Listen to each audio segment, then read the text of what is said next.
sudah pasti akan ada keragaman pandangan.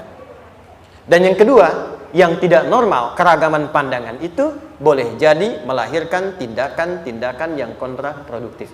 Mungkin akan mendapatkan celaan. Allah dicela, malaikat dicela, Rasul dicela, Nabi dicela, sahabat dicela, tabi'in dicela, ulama dicela.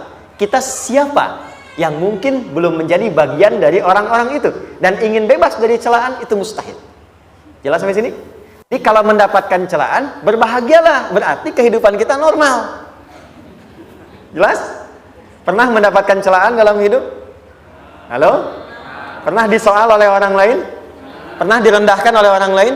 Nah, Allah tuh memberi kesan kepada kita, jangankan engkau, Rasul yang paling mulia saja pernah mendapati itu. Tapi bagaimana seni mendapatkan ketahanan sehingga dalam dicela pun tetap tenang, dalam disoal pun tetap hatinya nyaman. Karena ketenangan itu yang membawa pikiran tenang dan tindakan yang terukur. Dan kadang-kadang ketenangan itu lebih penting bahkan dibandingkan dengan harta yang berlimpah. Seringkali saya berikan perbandingan dari sejak dulu kita belajar kan. Coba pilih mana? Saya yakin masih konsisten. Pilih mana? Kaya tapi gelisah atau miskin tapi tenang? Tidak boleh ada pilihan ketiga, saya tahu itu. Kaya tapi gelisah atau miskin tapi tenang? Pilih mana? Ya, saya tahu lah. Kaya tapi tenang. Oke, di fase ini wahyu belum turun. Nabi sudah ngajar, turun wahyu, turun al-ala, turun beberapa surah. Tiba-tiba ada masa jeda, wahyu belum turun. Sepekan belum turun, sebulan belum turun. Disitulah muncul seakan ada amunisi bagi orang-orang yang tidak senang dengan Nabi, tidak senang dengan ajakan Nabi pada kebaikan. Ini poin yang kedua. Kalau Anda berbuat baik, pasti ada tantangan. Ingat ya, kalau Anda berbuat baik, apapun itu, pasti ada tantangan. Yang menguji konsistensi kebaikan itu apakah serius untuk dilakukan atau tidak. Maka mulai muncul tuduhan. Lihatlah Muhammad dari ditinggalkan sama Tuhannya. Itu Muhammad udah gila tuh, naik turun bukit, naik turun lagi, kayak orang bengong. Muhammad udah ada beban di pundaknya. Jangankan umatnya, Rasulnya saja yang mengklaim Rasul punya masalah katanya, ya kan? Dan ditinggalkan Tuhannya, kok masih mau ikut Muhammad? Maka dalam keadaan itulah kemudian ditunggu, naik turun, turunlah kemudian dua surah sekaligus, surah 93, surah 94, yaitu surah Ad-Duha dan Al-Insyirah.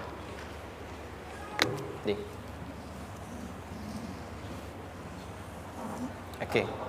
Ini materinya dahsyat ya. Penting sekali, saking pentingnya ini cepat habis tuh. Sekali lagi. Jazakallah khair. Ya, lebih kelihatan ya. Baik, yuk pelan-pelan. Jadi turunnya surah Ad-Duha dan surah Al-Insyirah, hikmahnya satu atau fungsinya satu, memberikan petunjuk bagaimana mengatasi satu persoalan sesulit apapun, tapi masih dapat menghadapinya dengan keadaan yang tenang. Satu surah ini atau dua surah ini diturunkan untuk membimbing setiap hamba menuju kepada ketenangan hati. Dua, membangun kekuatan mental sehingga dalam situasi apapun dia tetap kuat mengatasi berbagai persoalan kehidupan. Nanti terapannya banyak, di bisnis ada. Nanti saya turunkan contohnya. Kadang-kadang ikut tender, sudah bagus, sudah menang, tapi proyeknya diambil orang. Ada yang begitu? Nanti ada ayatnya, ada. Nanti kita turunkan. Udah siap-siap, kan, pengen melamar, ternyata keduluan orang, gitu kan? Udah siap-siap, pengen dapat ini, mau lulus, ternyata nilainya nggak seperti yang diharapkan. Muncul, ada, selalu ada demikian. Nanti kompleksitasnya banyak. Tapi dua surah ini, kalau kita bisa kuasai artinya dengan baik, pahami dengan benar, maka akan ada sesuatu yang beda yang terasa dalam jiwa kita dan kesiapan mengatasi setiap persoalan dalam kehidupan. Yuk kita baca dulu ya, supaya dapat keberkahannya dari dua surah ini. Saya bacakan, Anda ikuti ya. A'udzu billahi minasy syaithanir rajim.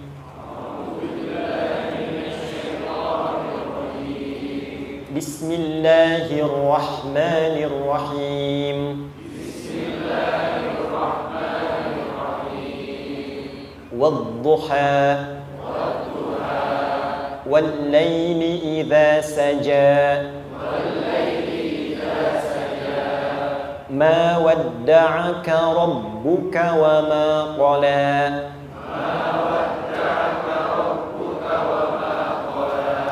ما ودعك ربك وما قلى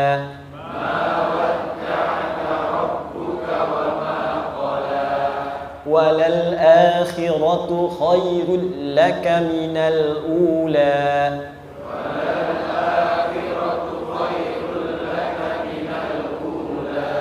ولسوف يعطيك ربك فترضى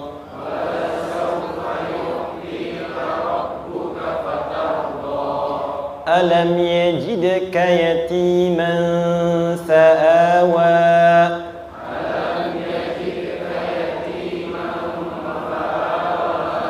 ووجدك ضالا فهدى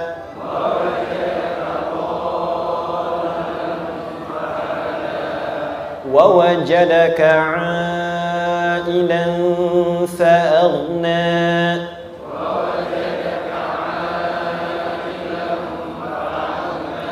فأما اليتيم فلا تقهر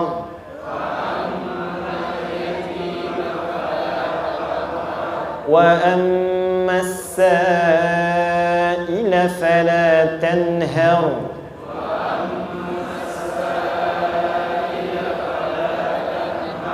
وأما بنعمة ربك فحدث.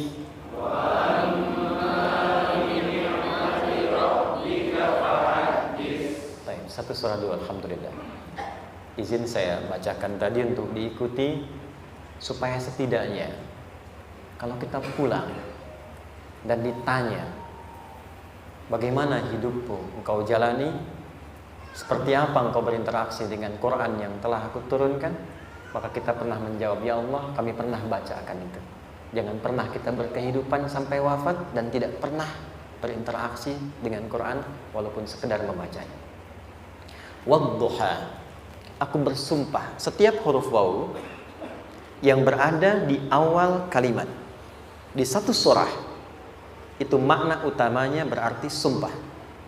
Ya, qasam, sumpah. Seringkali diartikan demi, ya. Wal asri, demi masa. Wal fajri, demi waktu fajar. Wal laili, demi malam. Intinya sumpah. Sebentar, pelan-pelan. Kalau Allah menyampaikan sesuatu kepada kita, yakin tidak? Saya ulang, yakin tidak? Serius? Hah? Kalau yakin, kenapa tidak dilakukan? Ya, itu pertanyaan besar, ya. Baik. Kalau Allah menyampaikan, tidak bersumpah pun harusnya kita yakin. Tapi kalau Allah bersumpah dalam kaidah ilmu tafsir, berarti ada sesuatu yang sangat penting, yang saking pentingnya akan sangat dibutuhkan oleh setiap hamba, sehingga diminta setiap hamba itu fokus menyimak apa yang mau disampaikan. Bahkan saking pentingnya menyimak itu, Allah bersumpah. Jelas? Jadi kalau teman-teman menemukan di Quran ada ayat dibuka dengan sumpah, berarti ada kasih Allah yang tinggi yang akan disampaikan di ayat itu sampai meminta kita fokus untuk menyimaknya. Ad-duha, untuk memudahkan maknanya, teman-teman, kalau waktu duha itu jam berapa ya? Oke, sebetulnya dimulai sejak matahari itu mulai naik, yang memantulkan, ya, atau menyinari cahayanya itu mulai terasa lembut. Ya, kalau misalnya kita ambil 1,5 jam setelah subuh. Sekarang subuh 4:30 lah, taruhlah 4:30 ya. 1,5 jam berarti jam 6 kan? Nah, itu awal duha tuh. Awal duha. Sampai ke pertengahan kurang lebih 9:30, jam 10. Akhir duha jam 11 sampai menjelang ke zuhur.